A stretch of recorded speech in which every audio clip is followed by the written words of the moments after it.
ఒక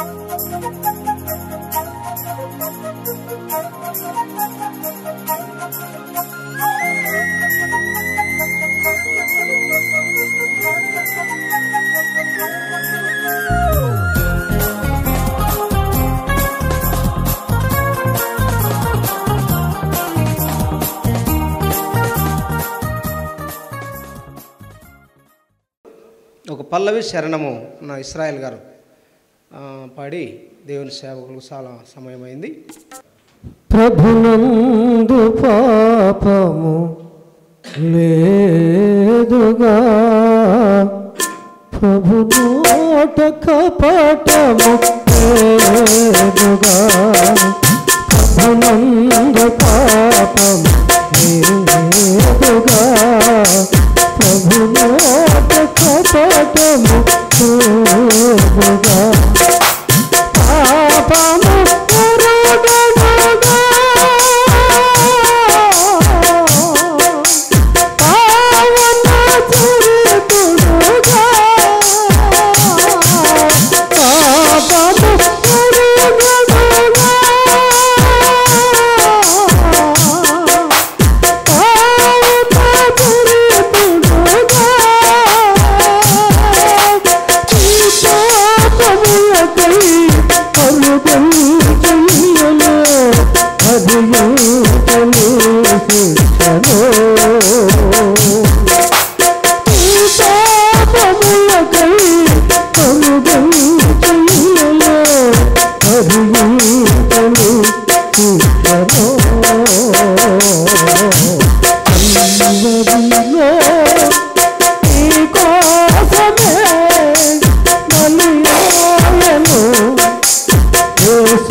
అందరూ ప్రార్థన వైపు మనసుంచాలని మనం చేస్తాం.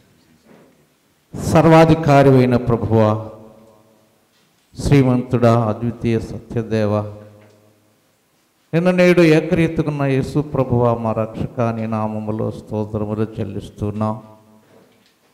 ప్రత్యేకించి ఈ అద్దంకి పట్టణములో మీరు ఏర్పరచుకున్న సంఘమును బట్టి స్తోత్రములు.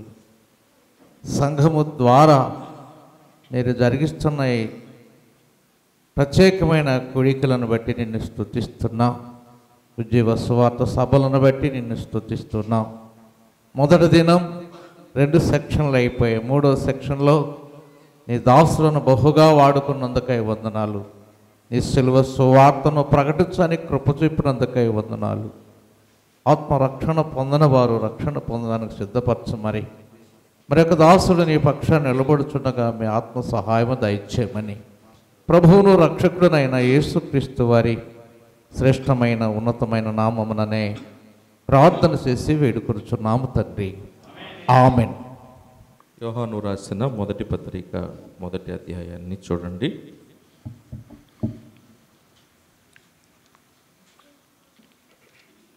And we will read verse 7. 7వ వచనాన్ని చదువుకుందాము. అయితే ఆయన వెలుగులోనున్న ప్రకారము మనమును వెలుగులో నడిచిన ఎడల మనము అన్యోన్య సహవాసము గలవారమై ఉందుము. అప్పుడు ఆయన కుమారుడైన యేసు రక్తము ప్రతి పాపము నుండి మనలను పవిత్రులనుగా చేయును. We were listening to the power of the blood of Christ, which can transform the life of a sinner. ఒక పాపి యొక్క జీవితాన్ని అద్భుతకరంగా మార్చగలిగినటువంటి ప్రభు అయిన యేసుక్రీస్తు వారి యొక్క రక్తములో ఉన్న శక్తిని గురించి మనము చూస్తూ ఉన్నాం. Here Apostle John is bringing before us that power of the blood of Christ in these verses. మనం చదువుకున్నటువంటి ఈ వచనాలలో ప్రభు అయిన యేసుక్రీస్తు వారి యొక్క రక్తములో ఉన్నటువంటి శక్తిని గురించి అపోస్తలుడైన యోహాను చెప్తూ ఉన్నాడు. In the previous verses, John says about our fellowship with God. దానికి ముందు ఉన్న వచనాలలో దేవునితో మన యొక్క సహవాసాన్ని గురించి చెప్తూ ఉన్నాడు. When you look at the Garden of Eden, you see the fellowship between God and men. మనము ఏదెను తోటలో ఉన్న సన్నివేశాన్ని గమనించినట్లయితే అక్కడ దేవుడు మానవుడు సహవాసం చేస్తున్నట్లుగా మనం చూడగలుగుతాం. Before Adam and Eve sinned, there was fellowship with God and man. ఆదాము హవ్వలు వారు పాపము చేయక మునుపు దేవుడు మనుషునికి వీరిరువురికి మధ్య సహవాసము కలిగి ఉన్నట్లుగా మనం చూడగలం. And that was the purpose behind the creation of man. మానవుణ్ణి దేవుడు సృష్టించడం వెనక ఉన్నటువంటి ఉద్దేశం కూడా అదే. God wanted to converse or to communicate with man. మానవునితో సహవాసం చేయాలని, సంభాషించాలని దేవుడు ఉద్దేశించుకున్నవాడుగా ఉన్నాడు. But we understand that as soon as man sinned, disobeyed God, he was cast out of the Garden of Eden. అయితే మనం గమనించినట్లయితే ఎప్పుడైతే మానవుడు పాపము చేశాడో ఆ పాపాన్ని బట్టి ఏదెను తోటలో నుండి అతడు బయటికి పంపివేయబడినట్లుగా మనం చూస్తాం. So what was lost? అక్కడ పోగొట్టుకొనబడినటువంటిది ఏమిటి? Man's fellowship with God was lost. మానవుడు దేవునితో కలిగి ఉన్నటువంటి ఆ సహవాసం అక్కడ పోగొట్టుకోబడింది. The loss of man was not just the Garden of Eden. మనుషుడు పోగొట్టుకున్నటువంటిది ఏదేను తోటలో ఉండకుండా బయటికి రావడమే కాదు, It was more than that. దానికంటే మించినటువంటి దాన్ని పోగొట్టుకున్నాడు. Man lost God. దేవుణ్ణే పోగొట్టుకున్నాడు మానవుడు.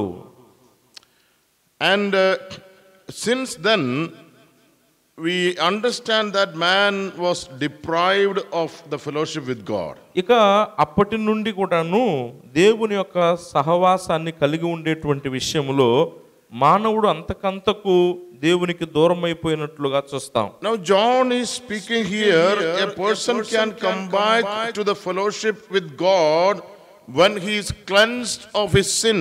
అయితే ఇక్కడ మనం చదువుకున్నటువంటి వచనాలలో అపోస్తలుడైన యోహాను ఏం చెప్తున్నాడంటే, ఒక వ్యక్తి దేవుని సహవాసానికి దూరమైన పాపి అయినటువంటి ఒక మానవుడు ప్రభు అయిన యేసుక్రీస్తు వారి యొక్క రక్తములో కడగబడినప్పుడు తాను పోగొట్టుకున్న సహవాసాన్ని తిరిగి తాను కలిగి ఉండగలడు అని చెప్తున్నాడు. When a child is born, ఒక బిడ్డ పుట్టినప్పుడు that child is beautiful, చూడడానికి చక్కగా ఉంది ఆ శిశువు, and that child has a physical life, భౌతికమైనటువంటి జీవాన్ని ఆ బిడ్డ కలిగి ఉన్నది.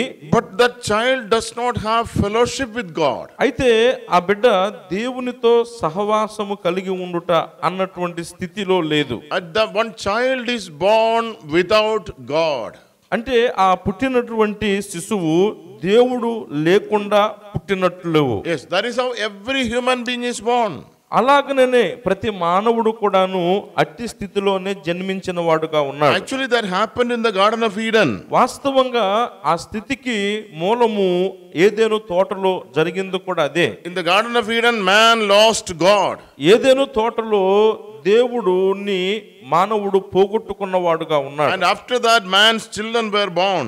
ఆ తరువాత దేవునికి దూరమైపోయినటువంటి మానవునికి పిల్లలు కలిగారు. And children were born sinners. ఆ యొక్క పుట్టినటువంటి పిల్లలు పాపులుగానే పుట్టినటువంటి వారుగా చూస్తాం. They did not have any relationship with God. దేవునితో ఏ విధమైనటువంటి సహవాసాన్ని వారు కలిగి లేరు. Now John says you can come back to fellowship with God when your sins are cleansed. అయితే ఇక్కడ అపోస్తలుడైన యోహాను ఏం చెప్తున్నాడు, నీవు మరలా దేవుని వద్దకు తిరిగి రాగలవు, దేవునితో సహవాసం కలిగి ఉండగలవు ఎప్పుడంటే నీ పాపములు కడుగబడినప్పుడు అని చెప్తున్నాడు. Now look at this verse. ఈ వచనాలను మనం గమనించినట్లయితే It says the blood of Jesus his son cleanses us from all sin. ఆయన కుమారుడైన యేసు రక్తము ప్రతి పాపము నుండి మనలను పవిత్రులనుగా చేయును అని చదువుతున్నాం. That means it is the death of Jesus Christ that is a provision for our sin. అంటే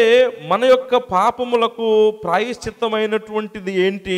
ప్రభువైన యేసుక్రీస్తు వారి యొక్క మరణముగా ఇక్కడ చెప్పబడుతుంది. Suppose if Jesus came down and he lived a perfect life, did miracles and wonders and did good to people, and suppose if he had taken up without having died, there would not have been provision of remission of sins. ఒకవేళ ప్రభు అయిన యేసుక్రీస్తు వారి లోకానికి వచ్చాడు, ఆయన చక్కని బోధలు చేసి అద్భుతాలు చేసి స్వస్థతలు చేసి ఆశ్చర్య కార్యాలు చేసి మానవుడు దేవునితో సహవాసము చేయడానికి వీలుగా తాను మరణించకపోతే ప్రభువు చేసిన ఆ కార్యాలన్నింటి వల్ల ఏమి ప్రయోజనం ఉండదు. Yes, it was his death and his shedding of blood that made provision for the forgiveness of our sins. మన పాపములకు క్షమాపణ మనము పొందేటువంటి సదుపాయాన్ని కలిగిస్తున్నటువంటిది ఏమిటి అంటే మన ప్రభువైన యేసుక్రీస్తు వారు పొందిన మరణము, ఆయన చిందించిన రక్తము. So Jesus had to go to the cross.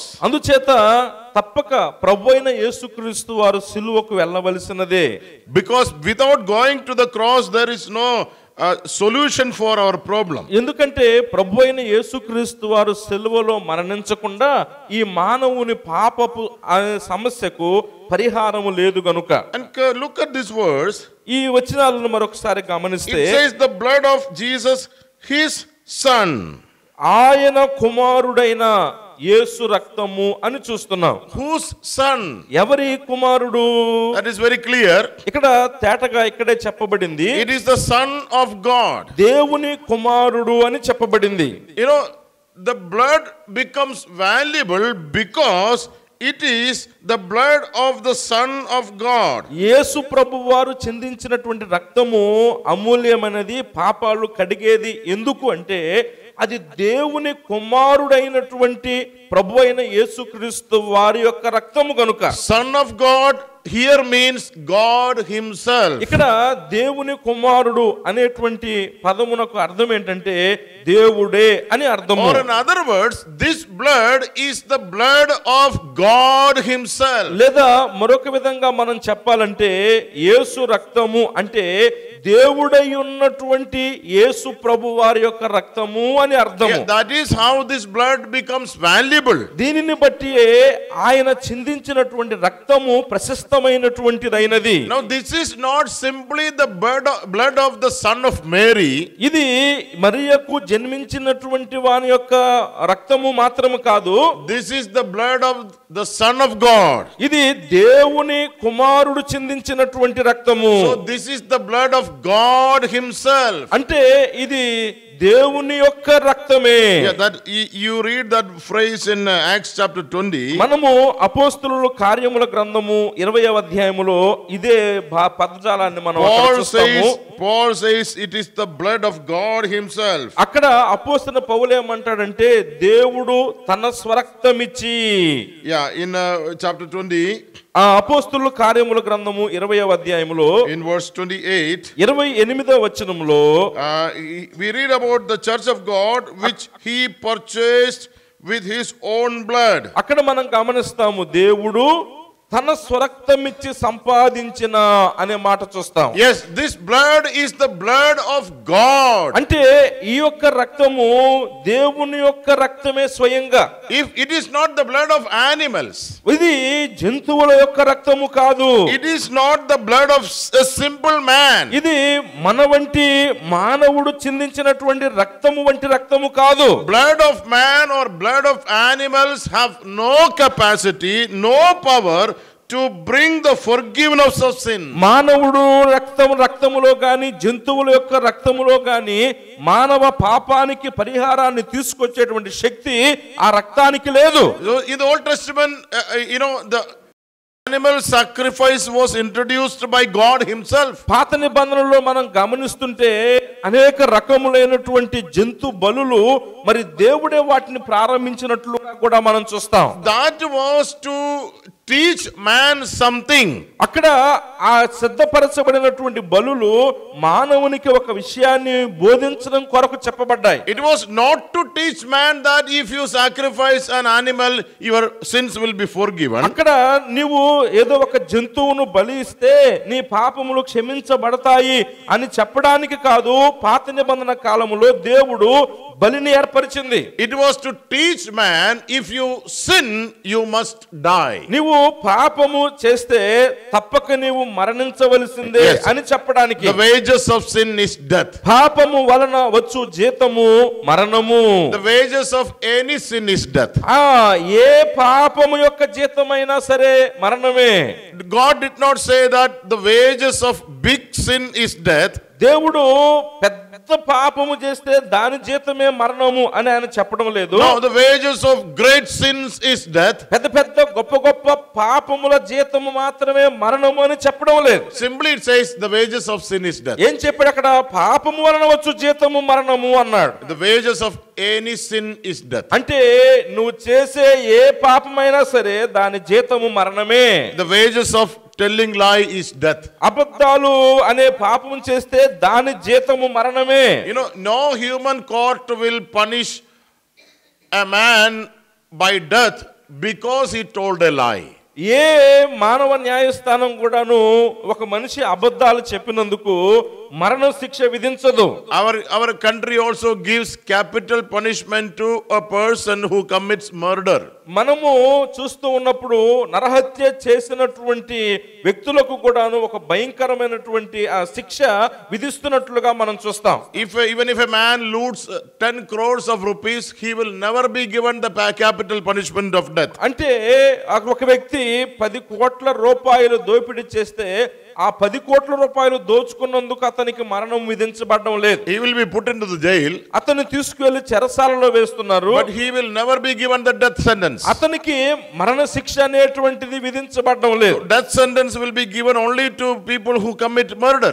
ఎవరైతే నరహత్య చేస్తున్నారో అలాంటి వారికే మరణ శిక్ష విధించబడుతుంది. But that is not the law of God. అయితే దేవుని యొక్క నియమము ఆ విధమైన మనుష్య నియమం వంటిది కాదు. God says for every sin there is only one punishment. దేవుడు ఏమంటున్నాడంటే నువ్వు చేసే పాపము అది ఏదైనా కావచ్చు, ఏ విధమైనదైనా కావచ్చు, నీవు చేసిన పాపానికి జీతము మాత్రం మరణమే అంటున్నాడు. Yes, there is only one punishment and that is death. అవును, ఏ పాపమునకైనా ఒకటే శిక్ష, అది మరణము అని దేవుడు And చెప్తున్నాడు. then we can ask God, God, what about telling a lie? మరి అప్పుడు దేవుడు మనోడు, దేవా అబద్ధం ఆడితే అబద్ధానికి ఏమి శిక్ష అన్నావు అనుకో, What will God say?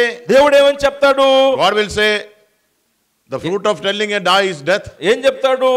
అబద్ధమునకు ఫలము మరణము అని. And that is very difficult to digest.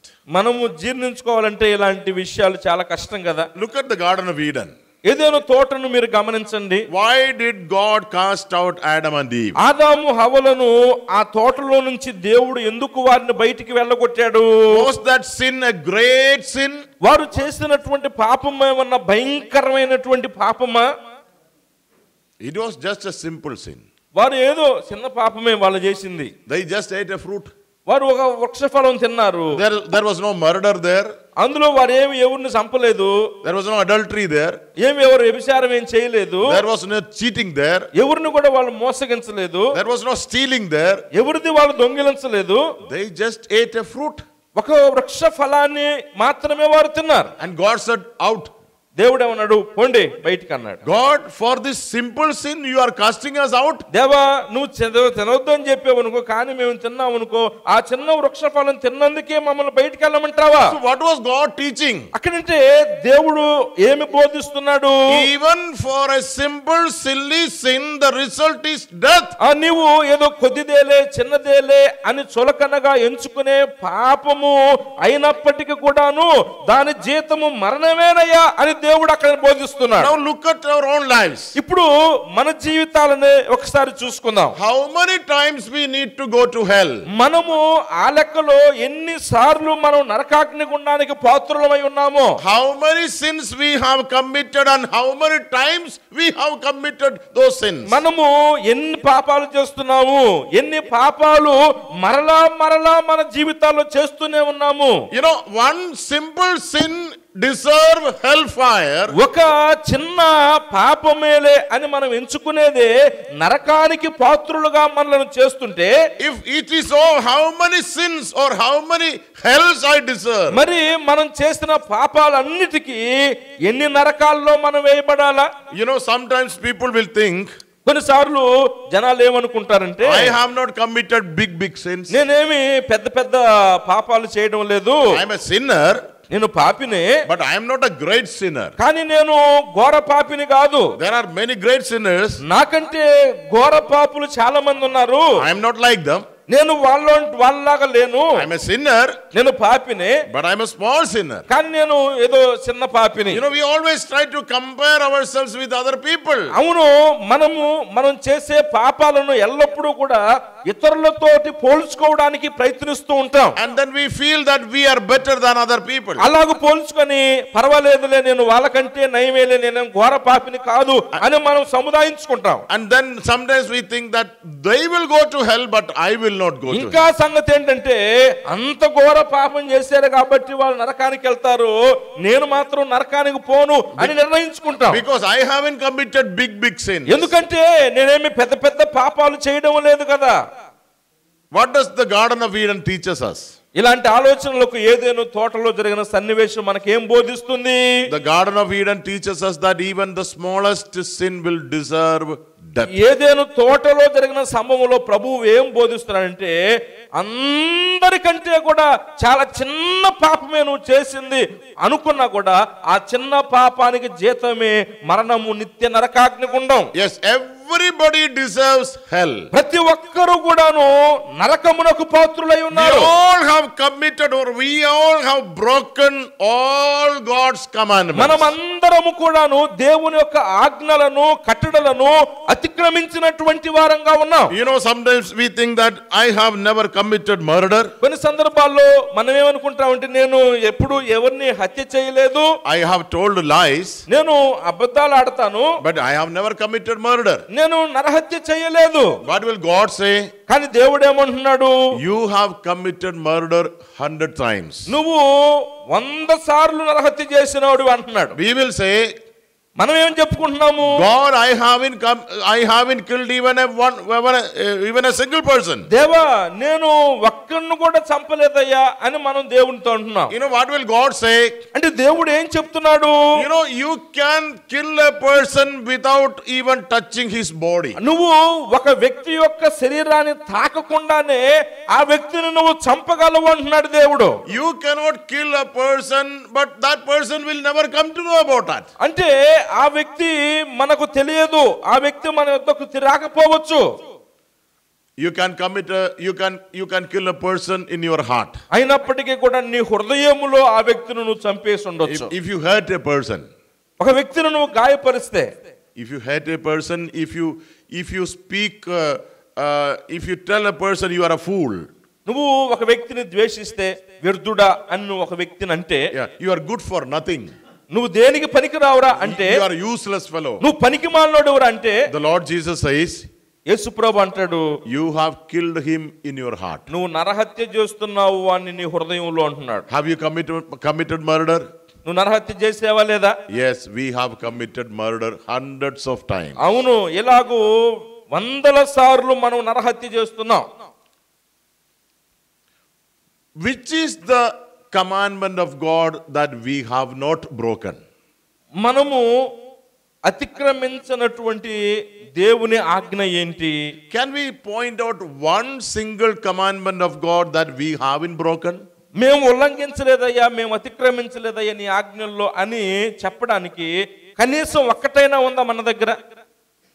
You know, if we are sincere and faithful, మనము నమ్మకస్తులమైతే, యథార్థవంతులమైతే, we will have to confess that God, I have broken all your commandments. మనం ఏం ఒప్పుకోవాలి దేవుని దగ్గర? దేవా నీ ఆజ్ఞలు నీ కట్టడలు అన్నింటిని నేను ఉల్లంఘించాను, అతిక్రమించాను. There is no single commandment left which I haven't broken. అయ్యా నేను అవిధేయత చూపించని, అతిక్రమించని నీ ఆజ్ఞలలో అలాంటిది ఒక్కటి కూడా లేదయ్యా అంటాం. So in the Old Testament, God wanted to teach people, if you commit a sin, you will deserve death.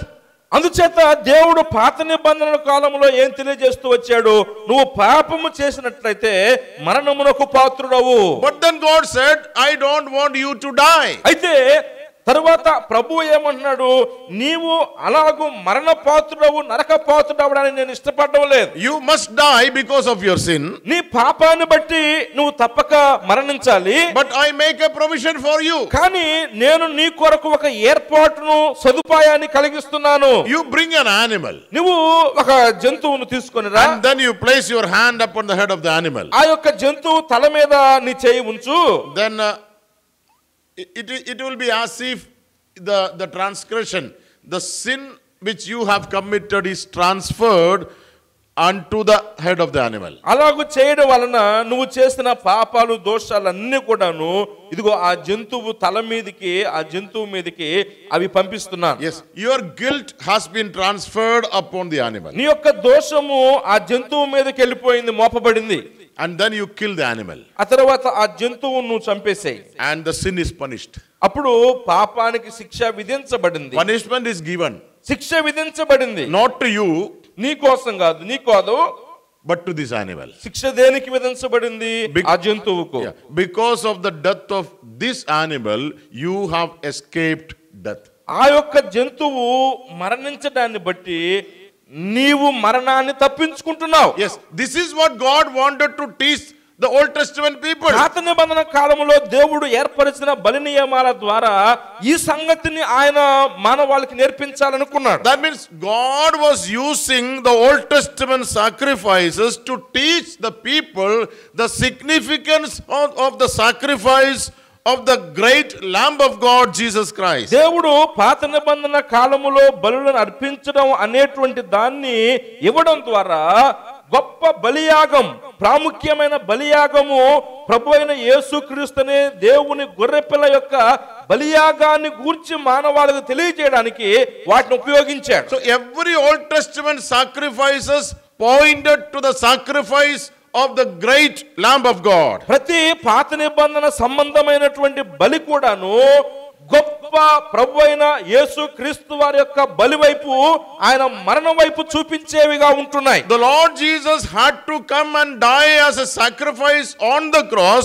That proves that no Old Testament sacrifice was enough for the remission of man's sins. అంతేకాదు ప్రభు అయిన యేసుక్రీస్తు ఆ దేవుడే శరీరమును ధరించి లోకములోనికి దిగి వచ్చి బలియాగము తానే అవడం వలన పాత నిబంధన కాలములో అర్పించిన ఏ బలుల వలన కూడాను మానవుని పాపమునకు పరిహారము జరగలేదని అర్థమవుతుంది. So God says ultimately the solution for the sin of the people comes not by the sacrifices of the animals but by the sacrifice of the Son of God. అంతేకాదు జంతువుల యొక్క బలుల ద్వారా మానవుని పాపమునకు పరిహారము, క్షమాపణ కలగలేదు కానీ ప్రభు అయిన యేసుక్రీస్తు వారి యొక్క బలియాగము వలన మానవాళికి ఆ పాప క్షమాపణ ఉన్నది అని అక్కడ బోధించబడుతుంది. So when the Lord Jesus Christ was sacrificed, కాబట్టి ప్రభు అయిన యేసుక్రీస్తు వారు బలిగా చేయబడినప్పుడు God was declaring to the whole human being, no more animal sacrifice is needed. దేవుడు సర్వ మానవాళికి ప్రకటన చేస్తున్నాడు, మానవుడా ఇక నీ పాప పరిహారము కొరకై ఏ బలిని కూడా చేయవలసిన అవసరం లేదు. Don't kill animals now. ఇక ఇప్పుడు జంతువులను బలి ఇవ్వవలసిన అవసరం లేదు. No more human sacrifice, no more animal sacrifice. నర బలులు అవసరం లేదు, జంతు బలులు అవసరం లేదు. There is no use because of that. వాటిని చేయడానికి మూలంగా ఫలితం కూడా లేదు. No sacrifice apart from the sacrifice of Christ will bring solution to the sin of man. ప్రభు అయిన యేసుక్రీస్తు వారు కల్వరిలో చేసిన బలియాగము తప్ప మరి ఏ బలి కూడాను మానవునికి రక్షణను అనుగ్రహించలేదు. That sacrifice makes all the provision for the problem of sin. ఆ ఒక్క బలి మానవుని పాపములు అన్నిటికీ కూడాను పరిష్కరించే ఏర్పాటు కలిగి ఉంది. Now this verse says the blood of his son, Jesus his son, cleanses us from all sin. మనం చదువుకున్న యోహాను మొదటి పత్రిక 1వ అధ్యాయం 7వ వచనం ఏం చెప్తుంది? ఆయన కుమారుడైన యేసు రక్తము ప్రతి పాపము నుండి మనలను పవిత్రులనుగా చేయును. But cleansing is given to whom? ఇక్కడ మనం గమనిస్తే ఈ పవిత్రులుగా చేయబడడం అనేది ఎవరికి ఇవ్వబడింది?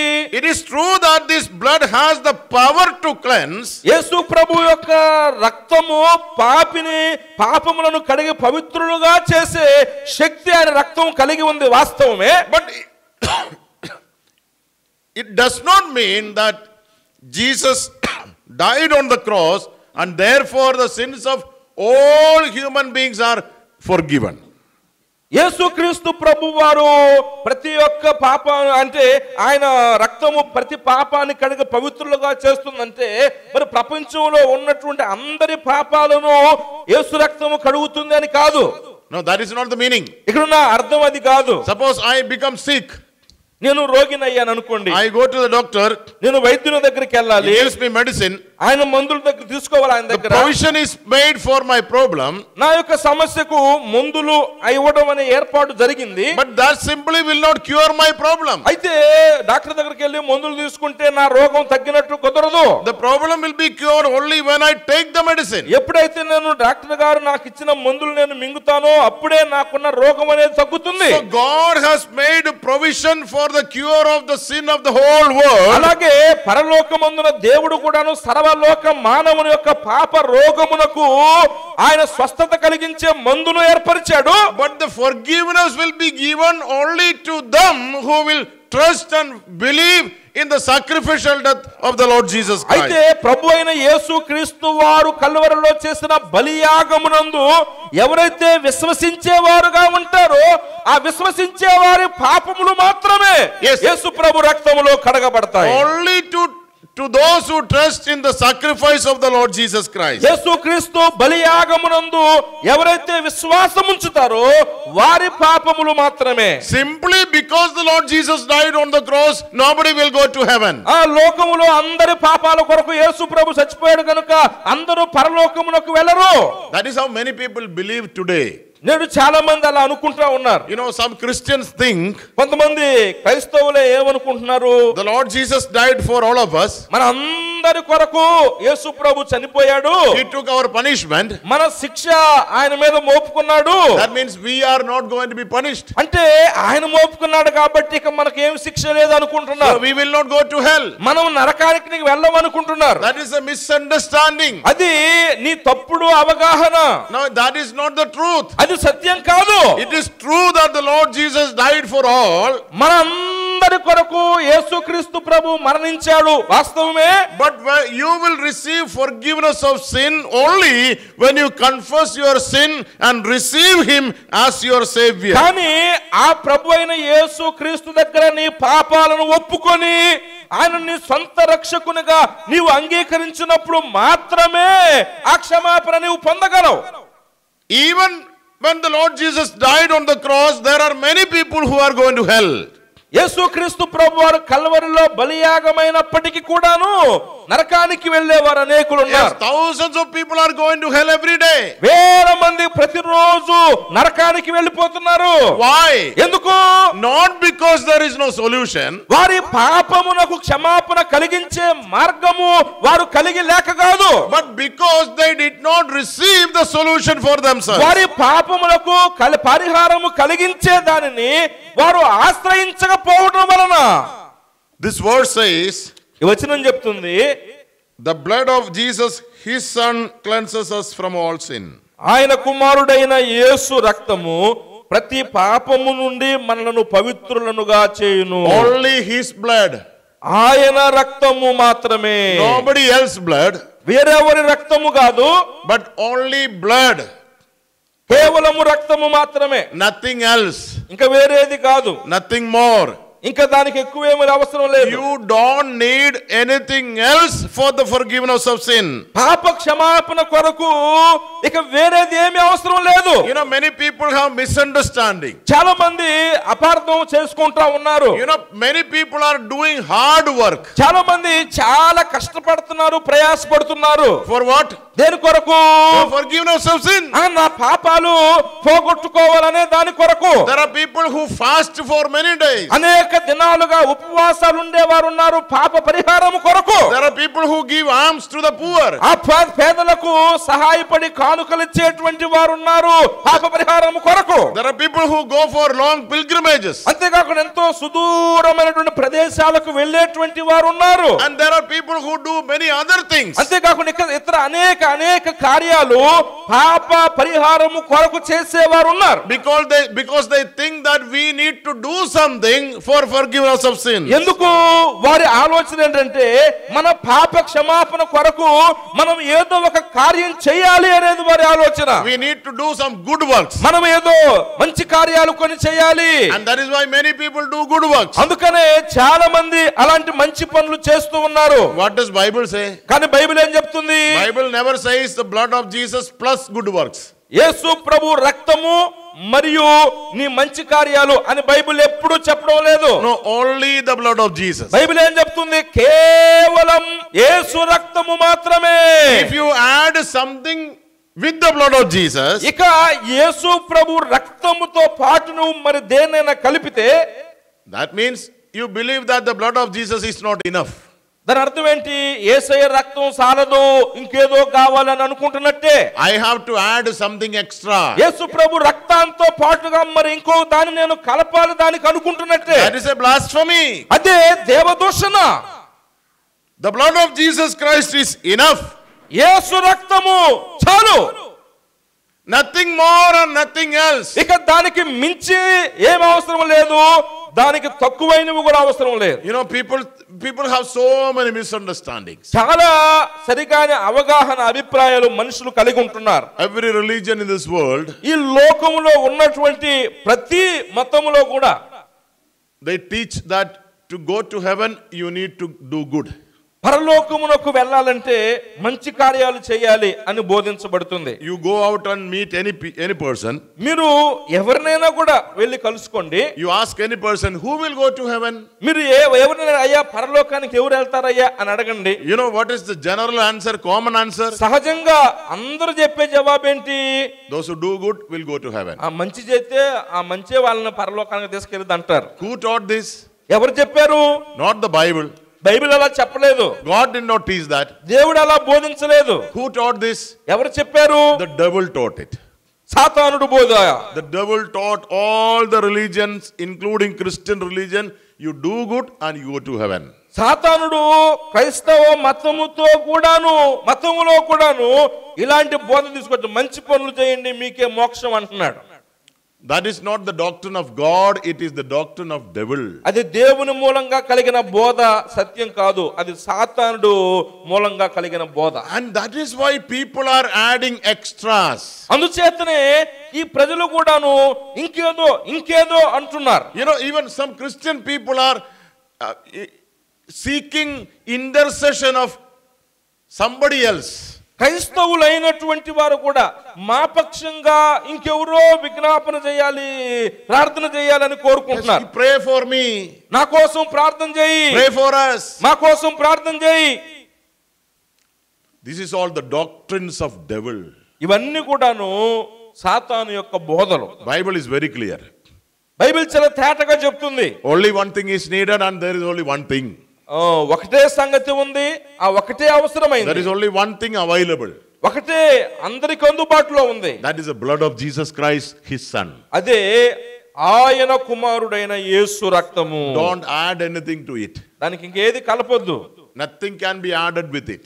దానితో ఏది కూడా మనం కలపనేకూడదు. His son, the blood of Jesus Christ, his son cleanses us from all our sins. దేవుని కుమారుడైన యేసు రక్తము మన పాపములన్నిటిని కడిగి పవిత్రులనుగా చేయును. You know that word there is cleanses, cleanseth.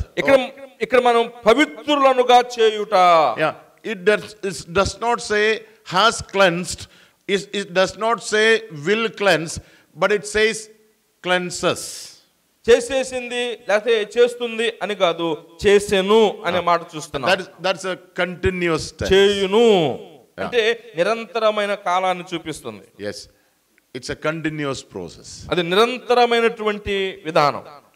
The power, the effect of the blood of Jesus Christ is a continuous power. యేసు ప్రభు రక్తం యొక్క ప్రభావము అది నిరంతర ప్రభావం. Yes, every day it happens. ప్రతిరోజు అది జరుగుతుంది. The efficacy of the blood of Jesus Christ. యేసు ప్రభు రక్తం యొక్క ప్రభావము, దాని సామర్థ్యత. Every day it cleanses. అది ప్రతిరోజు శుద్ధి చేస్తుంది. It cleanses whom? ఎవరిని కడుగుతుంది? We will read verse 9 also. 9వ వచనం కూడా మనం గమనిద్దాం. చూడండి, యోహాను రాసిన మొదటి పత్రిక 1వ అధ్యాయము 9వ వచనంలో ఏం చెప్పబడింది? మన పాపములను మనము ఒప్పుకొనిన ఎడల ఆయన నమ్మదగిన వాడును నీతిమంతుడును గనుక ఆయన మన పాపములను క్షమించి సమస్త దుర్నీతి నుండి మనలను పవిత్రులనుగా చేయును. Who will receive forgiveness of sins? ఎవరు తమ పాపములకు క్షమాపణ పొందుతారు? John spoke about the provision made by God. యోహాను చెప్పాడు, మానవ పాపము నుండి క్షమాపణ పొందే దాని కొరకు చేయబడిన దైవికమైన ఏర్పాటును చెప్పాడు. The loving merciful God has made a provision for all the human beings. ప్రేమ కనికరము దయగల దేవుడు సర్వలోక మానవాళిని ప్రేమించి మానవుడి పాప పరిహారం కొరకు ఒక ఏర్పాటు చేశాడు. But then man has a responsibility. అయితే దేవుడు ఏర్పాటు చేశాడు, మానవుడి మీద కూడా బాధ్యత ఉంది. God has done his part. దేవుడు తాను చేయవలసిన భాగాన్ని ఆయన పూర్తి చేశాడు. And we need to do our part. మనము చేయవలసిన దానిని మనము చేయాలి. What should we do? మనం ఏం చేయాలి? We need to confess. మన పాపములను ఒప్పుకోవాలి. Yes. Without confession nobody will receive forgiveness of sins. తమ పాపములను ఒప్పుకోకుండా ఏ ఒక్కరు కూడా తమ పాపములకు క్షమాపణ పొందలేరు. And that is why it is written, if we confess. అందుకని అక్కడ చెప్పబడింది ఒప్పుకొనిన ఎడల. Yes, that means it is up to you. అంటే అది నీకే విడిచిపెడుతున్నాడు. You may confess, you may not confess. నువ్వు ఒప్పుకోవచ్చు లేకపోతే ఒప్పుకోకపోవచ్చు. If you confess, you will be forgiven. If you don't confess, you will never receive forgiveness. నువ్వు ఒప్పుకొనిన ఎడల క్షమాపణ పొందుతావు, ఒప్పుకొనకుండా నువ్వు ఉంటే క్షమాపణ కూడా పొందకున్నట్లే Now ఉంటావు. what does God say?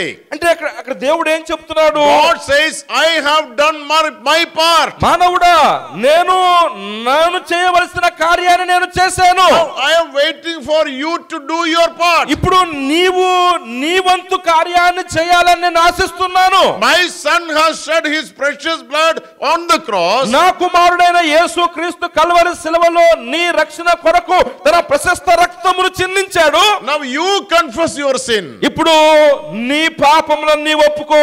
And that is why the Lord Jesus sent his disciples into four corners of the world. అందుకే ఆ వర్తమానంతోనే యేసు క్రీస్తు ప్రభువారు తన శిష్యులను భూమిలో నలుదిక్కులకు పంపించాడు. Go into all the world. సర్వలోకానికి వెళ్ళండి. You preach. ప్రకటించండి. What to preach? ఏం ప్రకటించాలి? Repent మారు మనస్సు and believe. విశ్వాసము. Two things. రెండు విషయాలు. Repent and believe. మారు మనసు పొందుట, విశ్వసించుట. Without repenting, nobody will be saved.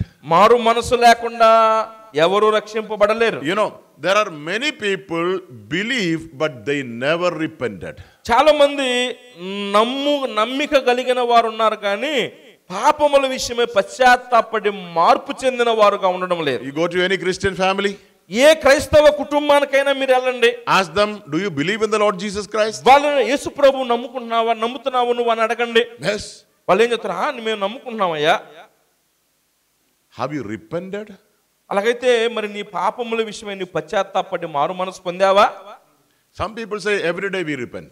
కొంతమంది ఉన్నారు రోజు మారు మనసు కావాలి మనకంటున్నారు. Before we go to sleep, మనం పనుకోవడానికి పోయేడానికి ముందు we pray to God, దేవుడికి ప్రార్థన చేసుకోవాలి. Lord, forgive my sins. దేవా ఈ రోజు నేను చేసిన పాపాలన్నీ క్షమించయ్యా. That is not repentance. అది కాదు మార్పు చెందడం అంటే. Repentance means you are turning from sin. మారు మనసు పొందడం అంటే నీ పాపములన్నిటిని కూడా విడిచిపెట్టి దేవుని వైపుకు తిరగడం. If you continue in sin, that means you haven't repented. నువ్వు పాపములోనే జీవిస్తూ ఉన్నావంటే నువ్వు ఇంకా మార్పు చెందలా, మారు మనసు పొందలేదని దాని అర్థం. That is how many people are doing. చాలా మంది చేస్తుంది అదే. They continue to do the sin. వారు పాపం చేస్తూనే ఉంటున్నారు. And still they say that we are Christians. ఇంకా మేము క్రైస్తవులమయ్యా అంటున్నారు. You are not Christians. నువ్వు క్రైస్తవుడు కాదు. You will not go to heaven. నువ్వు పరలోకానికి చేరవు. Because you haven't repented. ఎందుకంటే నువ్వు మారు మనసు పొందలేదు. If you had truly repented, you had turned away from sin. నిజంగా నువ్వు మారు మనసు పొందితే నీ పాపాన్ని విడిచిపెట్టి నువ్వు మల్లుకోవాలి. So there are many people who believe but never repented. ఇలాగూ చాలా మంది యేసుప్రభు అంటే మాకు తెలుసులే ఆయన దేవుడు నమ్మిక కలిగిన వారు ఉన్నారు కానీ మారు మనసు పొందిన వారు లేరు. Faith without repentance saves nobody. మారు మనస్సు లేని విశ్వాసము ఎవరిని కూడా రక్షించదు.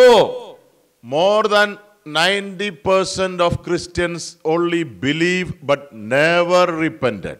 90% పైగా క్రైస్తవులైన వారు యేసు ప్రభు దేవుడు నమ్మిక ఉంచుతున్నారు కానీ పాపముల విషయమై పశ్చాత్తాపడి మారు మనసు పొందని స్థితిలోనే ఉన్నారు. They still live in sin. వారు పాపములోనే ఇంకా జీవిస్తున్నారు. They will never go to heaven. వారు ఎప్పటికీ పరలోకం చేరుకోరు. What does John say? యోహాను ఏం చెప్తున్నాడు? If we confess also mean if we turn from sin. మన పాపములను మనం ఒప్పుకొనిన ఎడల అంటే అర్థం ఏంటి? దాన్ని విడిచిపెట్టి ఆ దిక్కు నుంచి దేవుని వైపుకు మనం మళ్ళుకొనిన ఎడల. If we turn from our sin, మన పాపములను విడిచిపెట్టి మనం మళ్ళుకుంటే then he will forgive us our sins. ఆయన మన పాపములను క్షమిస్తాడు. He will cleanse us. ఆయన మనలను కడుగుతాడు. And once he cleanses, ఎప్పుడైతే ఆయన మనల్ని కడుగుతాడో we will have fellowship with God. అప్పుడు ఆ పవిత్రులుగా చేయబడిన మనము దేవునితో సహవాసము కలిగి ఉంటాం. But then John also includes believers there. ఇక్కడ మనం గమనిస్తూ ఉంటే విశ్వాసులను కూడాను ఇందులో ఇమిడ్చి చెప్తున్నాడు యోహాను. John does not say if you confess. John say if we confess. మీరు ఒప్పుకొనిన ఎడల అండంలా యోహాను ఏమంటున్నాడు మనము ఒప్పుకొనిన That ఎడల. means he includes himself. అంటే తనను కూడా కలుపుకొని చెప్తున్నాడు యోహాను. That means that is even the responsibility of a believer. అంటే ఇది ఒక విశ్వాసి యొక్క బాధ్యత కూడా ఇక్కడ కనబడుతుంది. Every believer need to confess. ప్రతి విశ్వాసి కూడా ఒప్పుకోవాలి. We are saved, మనం రక్షింపబడ్డాం, but daily, knowingly, unknowingly, we commit sin. కానీ ప్రతిరోజు కూడా తెలిసి లేక తెలియక పాపాలు చేస్తున్నాం. We need to confess it. వాటిని మనము ఒప్పుకొని విడిచిపెట్టాలి. If we don't confess, అలాగూ విడిచిపెట్టకపోతే ఒప్పుకోకపోతే our practical fellowship with God will be broken. మన అనుదిన ఆచరణ జీవితంలో దేవునితో సహవాసాన్ని మనం అనుభవించలేం. If we continue to live in sin, the Spirit of God who is living in us will be grieved. అంతేకాకుండా నమ్ముకొని మనము పాపములో జీవిస్తూ ఉంటే మనలో ఉన్నటువంటి దేవుని పరిశుద్ధాత్మ దుఃఖపడేవాడుగా ఉంటాడు. Don't think that I can sin every day and I can confess every day. అందుచేత నేను రోజు పాపం చేస్తాను, రోజు నా పాపాన్ని ఒప్పుకుంటాను, No, ఈ ఆలోచన కాదు. A true believer will never think like that. ఒక నిజమైన విశ్వాసి అన్నవారు ఎప్పటికీ అలా ఆలోచించరు. A true believer will always pray, ఒక నిజమైన విశ్వాసి ఎలా ప్రార్థన చేస్తారు? Lord, save me from sin. ప్రభువా పాపము చేయకుండా నన్ను కాపాడు. I have committed a sin. నేను ఒక పాపం చేశాను, I am ashamed about it. ఆ పాపాన్ని గురించి నేను సిగ్గుపడుతున్నా, I am sorry about it. దాని గురించి నేను క్షమాపణ అడుగుతున్నా, Forgive me. నన్ను క్షమించు, Please help me not to repeat it. ఇక నేను మరలా పాపము చేయకుండా సహాయం చెయ్యి. That is the prayer of a believer. ఒక నిజమైన విశ్వాసి ప్రార్థన అది. He will never think that I can sin every day and I can confess every day. నేను రోజు పాపం చేస్తాను, రోజు క్షమాపణ అడుగుతాను దేవుడు అనేది నిజమైన విశ్వాసి అలా ఉండడం. This night, if anybody thinks that he is a lost sinner in the eyes of God, ఈ రాత్రికాల సమయంలో మేము జ్ఞాపకం చేసే మాట ఏంటంటే, నేను దేవుని దృష్టిలో నశించిపోతున్నటువంటి దేవునికి దూరమైన పాపిగా ఉన్నానని ఎవరైనా గ్రహిస్తే, if you realize the need of forgiveness of sins, నా పాపములకు క్షమాపణ నేను పొందవలసిన అవసరం ఉంది God అని has- నువ్వు గ్రహిస్తే, God has made provision for it. నీ కొరకు దేవుడు ఒక ఏర్పాటు కలిగి ఉన్నాడు. But you need to do your part. అది నీవు కూడా నీ ఏర్పాటు, నీ వంతు నువ్వు చేయాలి. We are ready to help you. మేము నీకు సహాయపడడానికి ఈ విషయంలో సిద్ధంగా If ఉన్నాం. anybody wants to know more about it, ఇక్కడ ఇంకా ఎవరైనా మరి యేసు ప్రభుని గురించి, రక్షణ గురించి, పాప క్షమాపణ గురించి తెలుసుకొని కోరితే you can come to our brothers after the prayer. కూడిక అయిపోయిన తర్వాత మీరు ముందుకు రావచ్చు. Shall we close in a word of prayer? ప్రార్థన చేసుకుని ముగించుకుందాం. Father, we thank you for helping us throughout the day. తండ్రి, ఈ దినమంతా మీరు మాకు సహాయపడినందుకై వందనాలు. This night we pray for those people who have listened to your word. ఈ రాత్రికాల సమయంలో నీ మాటలు విన్న నీ పిల్లలందరి కొరకు ప్రార్థన చేస్తున్నాం. We pray for those people who haven't received the forgiveness of their sins. అయా, ఇంకను తమ పాపములకు క్షమాపణ పొందని స్థితిలో ఉన్న వారి కొరకు మీ సన్నిధిలో ప్రార్థన చేస్తున్నాం. You will compel them with the Spirit of God. ప్రభువా దేవా, మీ ఆత్మతో వారిని ఒత్తిడి చేయమని మా ప్రభువా బలవంత పెట్టుమని అడుగుతున్నాం. We believers also need to live a holy life. అయా, నమ్మిన మేము విశ్వాసులం కూడాను పరిశుద్ధ జీవితం జీవించవలసిన వారంగా ఉన్నాం. Help us to confess our sins too. నమ్మిన మా యొక్క పాపములను కూడా ఒప్పుకొని విడిచిపెట్టడానికి సహాయం చేయండి. Tonight give us good rest. రాత్రి మంచి విశ్రాంతి దయచేయండి. If it is your will, help us to come together tomorrow morning. మీ చిత్తమైతే రేపు ఉదయకాలం మీ పాద సన్నిధిలో సమకూడడానికి మీరు అనుకూలపరచండి. Prepare us for your coming. మీరు అక్కడ కొరకై మమ్మల్ని సిద్ధపరచండి. We give you glory and honor and offer this prayer in the most precious name of our Lord and మీకే Savior Jesus మహిమ Christ. ఘనత ప్రభావములు చెల్లిస్తూ మా ప్రభు అయిన యేసుక్రీస్తు ప్రశస్త నామములోనే ఈ ప్రార్థన చేసి అడిగి వేడుకొనుచున్నాము తండ్రి. Amen. ఆమేన్. ప్రభునందు ప్రియులారా, సందేశము తేటగా విన్నారు. యేసు ప్రభువును నమ్మకపోతే, హృదయపూర్వకంగా మార్పు చెందకపోతే, హృదయంలో చేంజ్ కాకపోతే నువ్వెన్నటికీ కూడా పరలోకానికి వెళ్ళలేవు, ప్రభు దగ్గరికి వెళ్ళలేవు. ఈ రాత్రి కాలంలో ఇద్దరే దైవజనుల ద్వారా శ్రేష్టమైన మాటలు విన్నాం. ఇంకా ఎంతకాలం ఈ నూతన సంవత్సరంలో నువ్వు మార్పు చెందకపోతే ఇక అలాగే ఉంటే యుగ యుగాలు అగ్నిగుండానికి వెళ్ళిపోతావు. భయంకరమైన వేదనకరమైన స్థానంలోకి వెళ్ళాల్సి వచ్చే పరిస్థితి వస్తుంది. ఈ రాత్రి కాలం ఆలోచన చేసుకొని జగద్రక్షకుడైన క్రీస్తు ప్రభు వారికి నీ హృదయాన్ని సమర్పించుకో.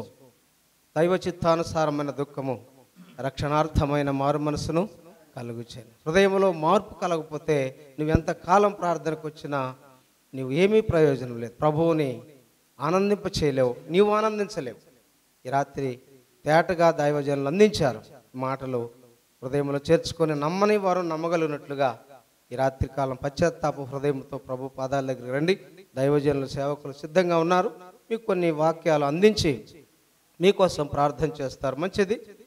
చక్కని సందేశాలు విన్నా మీరందరికీ కూడా నా హృదయపూర్వక వందనాలు చెల్లిస్తున్నాం. చక్కని సువార్త అందించినటువంటి దేవుని సేవకులు కూడా వందనాలు తెలియజేస్తున్నాం. రేపు 9:30 గంటలకే కూడిక ప్రారంభమవుతుంది. ఎవరు కూడా సమయాన్ని వృధా చేసుకోవద్దు. తేటైన సందేశాలు అందిస్తున్నారు. మరి ఎబెనేజర్ పవిత్రన్ గారు కూడా రేపు 8-9 గంటలకే వచ్చేస్తారు. ఈ విషయాలు గుర్తుపెట్టుకొని 9-9:15 ఇక్కడికి ఉండండి.